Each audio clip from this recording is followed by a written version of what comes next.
여러분, SOS가 뭡니까? 우리가 잘 알고 있는 대로 구조 신호죠. 오래전부터 이 SOS라고 하는 구조 신호를 사용해 왔는데, 이 구조 신호가 알파벳 약자이죠. SOS, 알파벳 약자인데 이 말이 무슨 말의 약자인지는 정확하게 알려지지 않고 있습니다. 도대체 처음에 무슨 말을 썼길래 이 말을 줄여서 SOS라고 한 것인가 라고 하는 정확한 기원이 없어요. 다만 학자들이 여러 가지 학설들을 제시하고 있는데, 저는 그 중에 이 주장하는 학설이 눈에 들어왔습니다. 그것은 바로 save, our savior의 약자라는 겁니다. 구원하소서 우리의 구주시여. 이 말을 줄여서 SOS라고 시작이 되었다라고 하는 그러한 학설입니다. 어찌되었든 저는 이 주장에 저의 한 표를 던지고 싶어요. 왜냐하면 우리의 진정한 구원자는 예수 그리스도이시기 때문인 줄 믿습니다. 그렇습니다. 그러므로 진정한 SOS, save, 구원하소서, our savior, 우리의 구세주시여, 우리를 구원하여 주소서라고 하는 이 SOS야말로 여러분 진정한 구조 신호인 것을 믿으시기를 바랍니다. 어제 국무총리가 다시 한번 2주간의 고강도 사회적 거리두기를 연장한다라고 하는 발표를 했어요. 우리 국민들은 다 따라야 해야 되겠죠. 따라해야 합니다. 따라야 합니다. 협조해야 합니다. 그런데 위정자들뿐만 아니라 우리 모든 사람들이 알아야 할 분명한 사실이 한 가지 있습니다. 그것은 시편 127편 1절 말씀에 여호와께서 집을 세우지 아니하시면 세우는 자의 수고가 헛되고 여호와께서 성을 지키지 아니하시면 파수꾼의 경성함이 허사로다라고 하는 말입니다. 파수꾼의 껴있음이 헛되도다라고 하는 말입니다. 라틴어 속담에 이런 말이 있어요. 루푸스, 넌, 크라트, 누메룸, 오비움이라는 라틴어가 있습니다. 이 말이 무슨 뜻이냐? 늑대는 숫자를 세워놓은 양도 먹고 표시를 해놓은 양도 먹는다, 이 말이에요. 여러분, 목자가요 자기 양 숫자를 세놨어요. 내 양은 숫자 세보니까 100마리야. 그래서 내 양은 100마리야. 그런다 그래서 그 100마리가 늘 유지될 수 있는 확신이 있느냐? 아니라는 거예요. 아무리 숫자 세놔도 늑대가 먹으려면 숫자 세놓은 양도 먹는다는 거예요. 이 양도 내 양, 이 양도 내 양이야 라고 표시를 다 해놓는다고 해서 그 양이 다 내 양이 되느냐? 아무리 표시를 해놔도 늑대가 먹으려면 표시해놓은 양도 먹는다는 거예요. 무슨 뜻이냐? 이 속담의 의미는 아무리 사람이 계획하고 아무리 사람이 생각하고 사람이 모든 것을 준비한다고 할지라도 생각지도 못한 데서 어려운 일이 생길 수 있다라고 하는 것을 말하는 거예요. 사람이 아무리 머리 쓰고 계획해도 사람의 계획대로만은 되지 않는다. 우리는 이 사태를 통해서 분명히 깨달아야 됩니다. 하나님께서 도와주시지 않으면 안 됩니다. 우리는 하나님께 부르짖어 기도해야 됩니다. 하나님께 SOS를 청해야 됩니다. 구원해 주소서 우리의 구주시여. 우리는 하나님께 기도해야 될 줄 믿습니다. 다윗은 하나님 앞에 기도했어요. 시편 22편 20절 말씀에 내 생명을 칼에서 건지시며 내 유일한 것을 개의 세력에서 구하소서, 그렇게 기도했습니다. 다윗도 하나님 앞에 부르짖어 기도했습니다. 히스기야도요 벽을 향하여 얼굴을 대고는 하나님 앞에 면벽 기도하며 부르짖어 기도했습니다. 성경은 구원의 책이에요. 창세기부터 요한계시록까지 믿음의 사람들은 하나님 앞에 부르짖어 간구하여 기도하여 구원해달라고 하는 그 울부짖음의 구원의 기도를 통해서 구원받았다는 내용이 기록되어 있는 것이 성경입니다. 그래서 오늘 성경을 보는 저와 여러분들도 오직 하나님 앞에 부르짖어 기도하여 하나님께로부터 구원받으라고 성경은 오늘 우리에게 말씀하시는 줄 믿습니다. 병든 자도 기도해서 구원받았어요. 귀신 들린 자도 예수님께 부르짖어 기도해서 구원받았습니다. 풍랑 위에서 제자들도 예수님께 부르짖어 다 구원받았어요. 우리는 우리의 구원자가 되시는 예수 그리스도에게 간구하고 기도해야 돼요. 사도행전 2장 21절 말씀에 누구든지 주의 이름을 부르는 자는 구원을 얻으리라 말씀하셨어요. 지금은 예수님에게 SOS를 쳐야 될 때, 우리를 구원해달라고 기도해야 될 때, 우리는 영적 SOS를 쳐야 됩니다. Save our Savior, 구원하소서 우리의 구주시여, 우리는 기도해야 돼요. 예수님께서 예루살렘 성에 입성하셨어요. 겸손의 왕이시기 때문에 낙이 새끼를 타고 입성하셨고요. 수많은 사람들이 예수님께서 입성하신다는 소식을 듣고 달려나와서 붉은색 카페트는 깔 수 없었지만 자기의 겉옷을 바닥에 다 카페트 삼아 펼쳐서 예수님께서 그것을 밟고 입성하시도록 했어요. 종려나무가지를 꺾어서 흔들면서 우리 예수님에게 환호성을 질렀어요. 그들이 뭐라고 소리를 질렀는가? 마태복음 21장 9절 말씀에 앞에서 가고 뒤에서 따르는 무리가 소리 높여 이르되 호산나 다윗의 자손이여 찬송하리로다. 주의 이름으로 오시는 이여 가장 높은 곳에서 호산나 하더라 그랬습니다. 뭐라고 그랬다고요? 호산나 외쳤어요. 여기 호산나라고 하는 말은, 이 말은 아람어예요. 근데 이 아람어는 어디서 온 말이냐? 히브리어 호시아나에서 온 말입니다. 이 호시아나라고 하는 말은 호시아는 호세아, 여호수아, 예수 다 같은 말입니다. 그래서 구원이라는 뜻을 가지고 있어요. 성경 가운데 여호수아라고 하는 이름의 뜻이 구원, 호세아라고 하는 이름의 뜻이 구원, 예슈라고 하는 이름의 뜻이 구원, 그 다음에 호시아라고 하는 것도 구원, 다 같은 말이에요. 근데 호시아나 그랬어요. 이 나라고 하는 말은 지금이라는 말이에요. 그래서 호시아 구원, 나 지금 합쳐서 지금 구원하소서, 그 말이 호시아나 호산나 이 말입니다. 그래서 수많은 사람들이 종려나무 가지를 꺾어서 흔들며 우리 예수님을 향하여 호산나 호시아나 이렇게 외쳤던 거예요. 여러분, 이 호시아나라고 하는 말은 구약 성경에 딱 한 번 나오는데 시편 118편 25절 말씀에 보면 여호와여 구하옵나니 이제 구원하소서, 이 말이 이제 나 구원하소서 호시아, 그래서 호시아나 이제 구원하소서, 여기에 사용된 말이에요. 여호와여 우리가 구하옵나니 이제 형통하게 하소서, 이 말이 딱 한 번 사용된 호산나라고 하는 말입니다. 여러분, 이 구원해달라는 말, 이제 구원하소서, 히브리어로 호시아나, 호산나 단번에 외치는 말. 여러분, 이 말은 긴 단어가 아닙니다. 짧은 말이에요. 왜냐? 여러분, 구원의 부르짖음은 길 수가 없어요. 급박한 상황에서 우리가 길게 구원해달라고 말할 수가 없어요. 여러분, 우리가 불이 나면 뭐라고 그래요? 불이야. 집에 도둑이 들면 뭐라 그래요? 도둑이야. 굉장히 어려운 일 당했을 때, 내가 생명의 위협을 겪을 때는 뭐라 그래요? 사람 살려. 언제 길게 말합니까? 구원해달라고 하는 구조신호는 짧을 수밖에 없어요. 그래서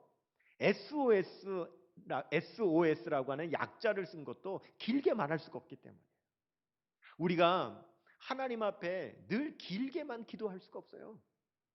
때로는 위급한 상황 가운데, 어려운 상황 가운데 우리는 외마디 비명을 지르듯 하나님께 살려달라고 그렇게 짤막한 구원의 기도를 드릴 수 있어요.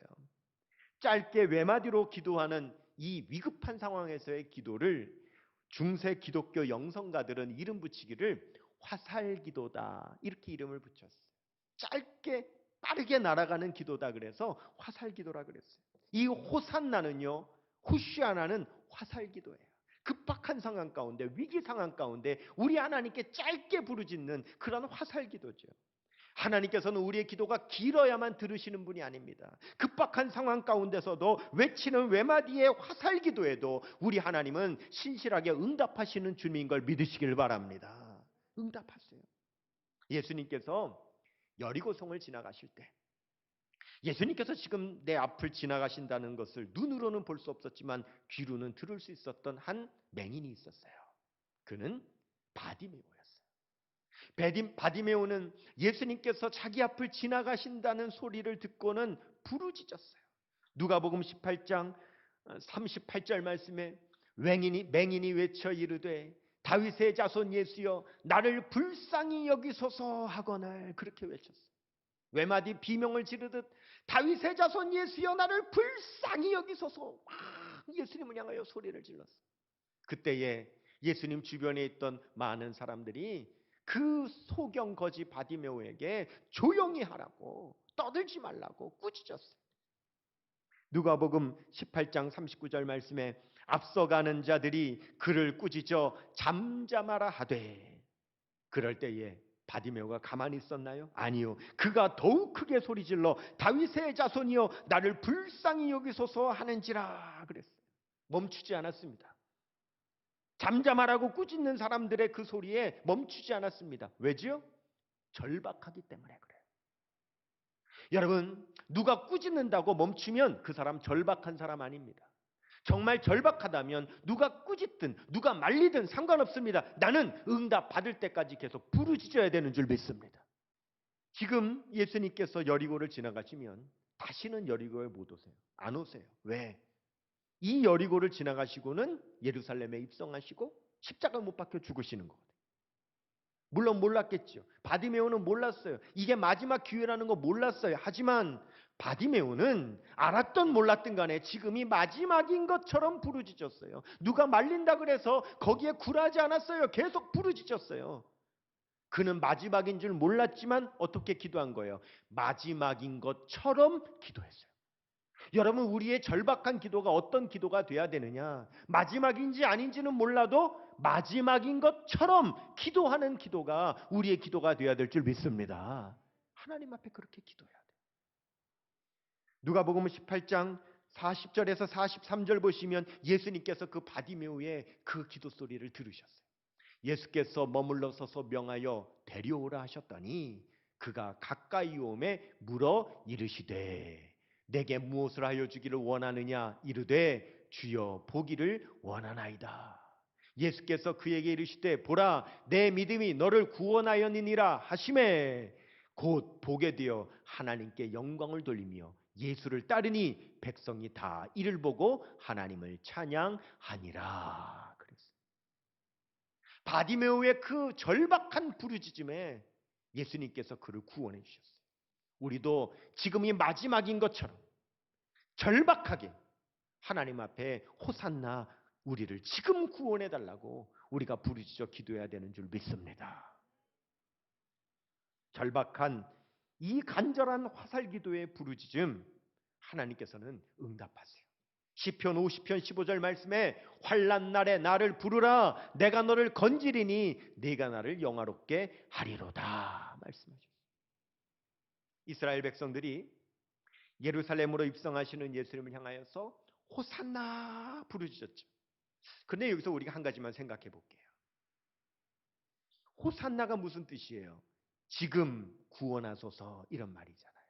그러면 제자들이 성경을 기록할 때 호산나 했다 그래서 성경에 호산나라고 쓸 것이 아니라 그것을 번역해서 지금 사람들이 지금 구원하소서 했다라고 쓰면 될 것을 그것은 뜻을 번역하지 않고 일부러 그 음역 그대로 호산나라고 썼어요. 이게 왜 그런가가 굉장히 중요합니다. 왜냐하면 마태, 마가, 요한복음에 다 이 말씀이 기록되어 있는데 그 누구도 호산나를 지금 구원하소서라고 했다라고 쓰지 않고 다 호산나라고 했다라고 기록하고 있다는 거예요. 마태복음 21장 9절, 마가복음 11장 9절, 요한복음 12장 13절에 다 그렇게 되어 있어요. 근데 이 말씀을 기록할 때 만약에 이 호산나라고 하는 말을 뜻을 풀어서 기록했다면 이렇게 됐겠죠. 무리가 소리 높여 이르되 지금 구원하소서 다윗의 자손이여 찬송하리로다 주의 이름으로 오시는 이여 지금 구원하소서 이렇게 했다라고 쓰면 될 것을 무리가 소리 높여 이르되 호산나 이렇게 기록했단 말이에요. 그럼 왜 이렇게 기록을 했느냐? 이유가 있어요. 여러분 이스라엘 백성들은 오랫동안 4대 제국에 걸쳐서 식민 지배를 받아오고 있어요. 아수르, 메데파사, 헬라, 지금 로마에 이르기까지, 성경 지금의 로마에 이르기까지 4대 제국의 지배를 받고 있었어요. 근데 이 4대 제국의 지배를 받으면서 이스라엘 백성들이 잃어버린 게 있어요. 바벨론의 포로로도 갔다 오고 다른 나라의 지배를 오랫동안 받으면서 자기 나라 말인 히브리어를 대부분의 서민들이 잊어버렸어요. 그것은 아주 엘리트 계층들만 히브리어를 쓰고 읽을 수 있었고 대부분의 보통 사람들은 히브리어를 잃어버리고 어떤 말을 썼냐면 아람어를 썼어요. 그래서 이들이 호산나 이렇게 외치게 된 것은요, 그 기원이 어디에 있냐면 기원전 164년에 헬라 제국 셀류쿠스 왕조가 이 이스라엘을 지배하고 있을 때인데, 이 셀류쿠스 왕조가 이스라엘의 유대교를 완전히 몰아내고 이스라엘 백성들도 헬라신을 믿게 하려고 어떻게 했냐면 성벽을 다 무너뜨리고요, 예루살렘 성전 안에 그 번제단을 치워버리고 그 번제단 자리에다가 헬라의 신상을 세우고 헬라신의 제단을 세운 거예요. 그리고는 유대교를 말살하려고 그랬어요. 그때 이 마카비라고 하는 사람이 울분을 가지고 군사를 모았어요. 그리고는 쳐들어와서 헬라 세력을 다 몰아냈어요. 몰아내고는 다시 성전을 회복시켰어요. 그것을 뭐라고 하냐면 마카비 혁명이라고 그래요. 그래서 이 마카비가 이스라엘의 그 당시에 왕조를 이루게 됐어요. 마카비 왕조를 이루게 됐어요. 그러니까 헬라로부터 이스라엘을 지켜낸, 그리고 헬라의 세력을 몰아낸 이 마카비 왕조가 예루살렘 성에 입성할 때에 사람들이 막 환호성을 질렀는데, 그때 뭐라고 질렀냐면 호시아나라고 해야 되는데 호시아라고 하는 히브리어는 잃어버렸고 비슷한 아람어 호산나라고 하는 말은 알았기 때문에 호산나 이렇게 외쳤던 거예요. 발음 그대로 하면 히브리어로 하면 호시아나 해야 되는 것을 그렇게 못하고 그냥 아람어로 호산나 이렇게 외쳤던 거예요. 그런데 그때부터 외치기 시작했던 이 호산나가 어떤 말이 됐냐면 히브리어 지금 구원하소서 이런 뜻의 말이 아니라 그냥 아람어로 사람들이 쓰는 말이 어떤 말이 됐냐면 그냥 만세 같은 말이 됐어요. 그러니까 왜 제자들이 호산나를 지금 구원하소서라고 번역하지 않고 그냥 호산나라고 기록을 했는가? 그 당시에 예수님께서 예루살렘 입성할 때에 사람들이 모여서 종려나무 가지를 흔들면서 호산나 한 것은 예수님을 향하여, 구세주를 향하여, 메시아를 향하여 예수님 지금 우리를 구원해 주세요 라고 하는 그 외침의 부르짖음이 아니라 그냥 뜻도 없이 그냥 만세 후레 올레 하듯이 그냥 사람들이 그 음만 알고 외쳤던 호산나였기 때문에 번역하지 않고 그냥 호산나라고 기록한 거예요. 여러분, 똑같은 호산나를 외쳐도요, 예수님이 누구신지를 알고 그분이 무엇 하시는 분이신지를 알고 그분이 지금 무엇 하기 위해서 예루살렘에 입성하시는지를 알고 지금 구원해달라고 하는 뜻을 담아서 호시아나라고 외치는 것과 똑같은 자리에 있지만 그냥 사람들이 모여서 만세 만세 하니까 그냥 그 말에 따라서 뜻도 모르고 그냥 호산나라고 하는 것은 여러분 큰 차이가 있지 않겠어요? 천지 차이가 있지 않겠어요? 세례 요한이 예수님께서 처음 등장하셨을 때 세례 요한의 제자들에게 예수님을 가리켜서 이렇게 얘기를 했어요. 너희들 저분을 봐라. 저분이 누구시냐면 나는 물로 세례를 주지만 저분은 불로 세례를 주실 분이야. 성령으로 세례를 주실 분이야. 그리고 저분은 알곡과 쭉정이를 모아가지고 알곡은 곳간에 들이시고 쭉정이는 꺼지지 않는 불에 태우시는 심판을 하실 분이야 라고 세례 요한이 제자들에게 가르쳐줬어요. 마태복음 3장 12절 말씀에 보면 마태복음 3장 12절 말씀에 손에 키를 들고 자기의 타작마당을 정하게 하사 알곡은 모아 곳간에 들이시고 쭉정이는 꺼지지 않는 불에 태우시리라. 세례 요한이 우리 예수님에 대해서 분명히 이렇게 말을 했어요. 무슨 의미일까요? 예수님이 누구신지를 알고 제대로 믿은 사람은 구원받지만 예수님을 제대로 믿지 않은 사람은 심판받게 된다는 말씀이에요. 여러분, 알곡과 쭉정이가 나중에는 곡간과 나중에는 불에 태워지는 곳으로 나누어져 있게 되지만, 그러나 그전에는 어떻게 되어 있죠? 밭에 같이 있는 거예요. 알곡과 쭉정이가 밭에 같이 있어요. 성전 안에도요, 하나님의 교회, 우리 교회 안에도요, 지금은 알곡과 쭉정이가 같이 있는 거예요. 예수님께서 예루살렘의 성에 입성하실 때에 수많은 군중들이 종려나 마가지를 흔들면서 똑같이 호산나라고 외쳤지만, 그러나 그 안에는 진정한 의미로 예수님을 구원해달라고 기도하는 알곡 같은 사람도 있었지만, 뜻도 모른 채 그냥 흔드는 그런 쭉정이 같은 호산나를 외치는 사람도 그 자리에 같이 있었다는 거예요. 우리가 함께 모여서 드리는 예배보다 영상으로 우리가 예배 드리는 우리의 마음가짐을 한번 생각해 보세요.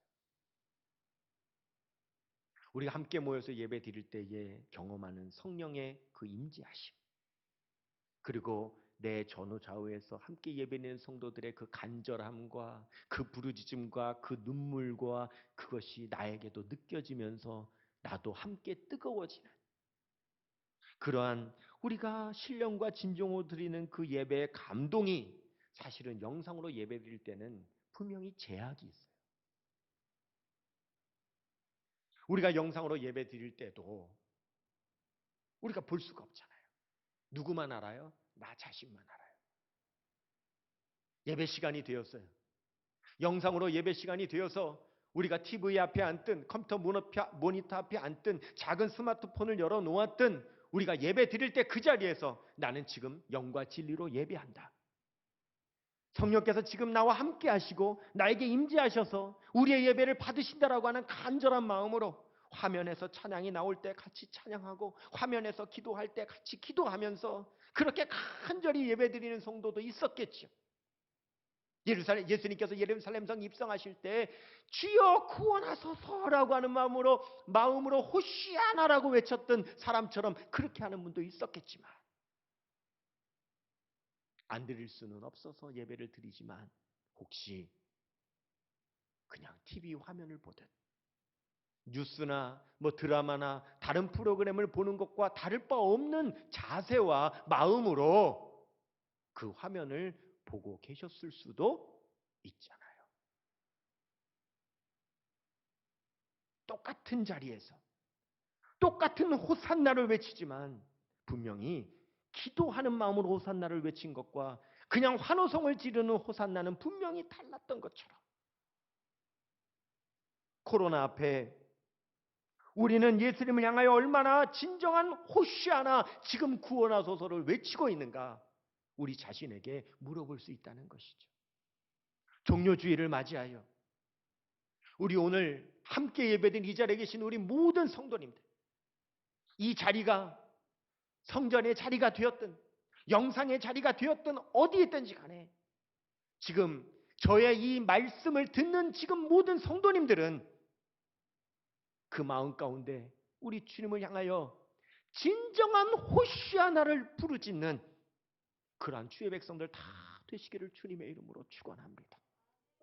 그냥 환호성이 아니라 남들이 만세한다 그래서 따라하는 만세, 남들이 후레이 한다 그래서 따라하는 후레이가 아니라 그 진정한 의미를 담아서 우리를 구원하시는 예수께 부르짖어 기도하는 우리 주의 백성 되시기를 축원합니다.